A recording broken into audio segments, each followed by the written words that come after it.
Le souvenir du Diola reste à jamais ancré dans notre mémoire. Aussi, je voudrais demander à l'assistance de bien vouloir se joindre à moi pour une minute de silence et de prière pour les victimes.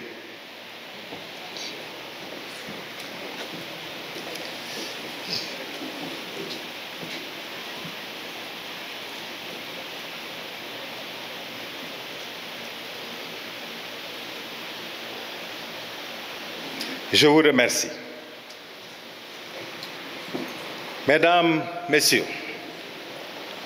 le devoir de mémoire ne se limite pas uniquement au recueillement et aux souvenirs. Il appelle également de notre part des engagements. À ce titre, le président de la République a insisté sur l'accélération de la mise en œuvre du plan Diomaye pour la Casamance. Ce programme stratégique multisectoriel placé sous la coordination de l'Agence nationale pour la relance des activités économiques et sociales en Casamance vise à consolider la dynamique actuelle de paix et à permettre à cette belle région de la Casamance d'exploiter son immense potentiel économique au bénéfice de ses populations et de tout le Sénégal. De même, le gouvernement maintient une écoute très attentive aux préoccupations des familles des victimes et des rescapés afin de compléter les mesures déjà prises concernant l'accompagnement social et la politique mémorielle dont le mémorial musée du Diola est la meilleure illustration.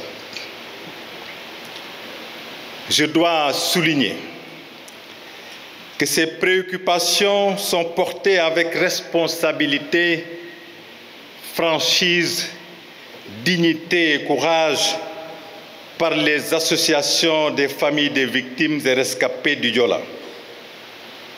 Je voudrais donc saisir l'occasion pour leur rendre ici un hommage appuyé pour leur engagement inlassable pour le souvenir de la catastrophe et leur plaidoyer constant pour la satisfaction des doléances des victimes et des familles. Je voudrais aussi les assurer que l'écoute active et les consultations avec elles dans tous les domaines, notamment l'accompagnement social et la politique mémorielle, resteront des priorités constantes du gouvernement. Mesdames, Messieurs, se remémorer, ce n'est pas seulement tourner un regard vers le passé.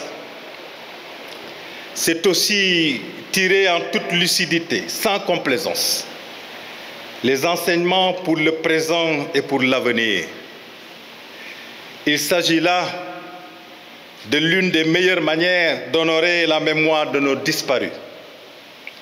C'est pourquoi je me réjouis particulièrement du choix du thème de la commémoration de cette année, intitulé, je cite, « 23 ans après le Diola, l'urgence du souvenir, l'impératif d'un changement de comportement ». Fin de citation. En effet, le naufrage du Diola ne constitue pas seulement une page tragique de notre histoire, il doit être un catalyseur pour une transformation profonde et durable de nos comportements individuels et collectifs. Le Diola nous rappelle une vérité essentielle, à savoir notre responsabilité dans les tragédies qui malheureusement endeuillent trop souvent notre société, que ce soit sur nos routes, dans nos mers et dans nos localités. Ce constat doit d'une part nous interpeller car nous vivons dans un monde où les risques se multiplient, qu'il s'agisse de catastrophes naturelles ou causées par l'homme.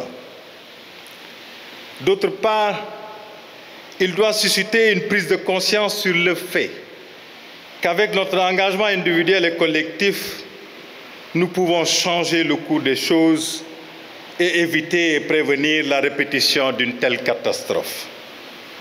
Changer de comportement, c'est refuser la fatalité. C'est oser questionner nos habitudes. Changer de comportement, c'est respecter les règles, même quand elles sont contraignantes. Changer de comportement, c'est comprendre que chaque action compte et que chaque inaction a un prix. Ce changement de comportement auquel la tragédie du Joola nous appelle est une obligation morale et une impérieuse nécessité. Il exige une mobilisation totale de tous les citoyens et l'activation de tous les leviers de notre société avec comme socle principal l'éducation et la sensibilisation. Mesdames, Messieurs, je ne saurais conclure sans rappeler avec force toute l'ambition que le gouvernement a pour la Casamance et l'instauration d'une paix durable est au cœur de ce projet. Aussi, je tiens à saluer l'engagement des autorités administratives et locales, des notabilités religieuses et coutumières qui œuvrent inlassablement à asseoir la dynamique de paix dans la région. Je salue également les associations de la société civile, notamment le collectif des cadres casamançais, la plateforme des femmes pour la paix, les femmes du bois sacré et tant d'autres qui travaillent quotidiennement à la concrétisation de cette noble ambition. Je voudrais terminer en réitérant toute ma compassion envers les familles de victimes, les rescapés et les associations qui nous honorent de leur présence aujourd'hui. Notre solidarité n'est pas un vain mot. Elle est le fondement inébranlable de notre action. Au-delà des discours, sachez que le gouvernement reste profondément engagé à vos côtés, non seulement pour honorer la mémoire de vos proches, mais aussi pour faire des enseignements de cette tragédie un levier de transformation de notre société. Que le repos éternel soit accordé à nos disparus. Que la force et le courage continuent d'habiter les familles et les rescapés. Je vous remercie de votre aimable attention. Génération FM. Generation FM, the best radio. Génération FM.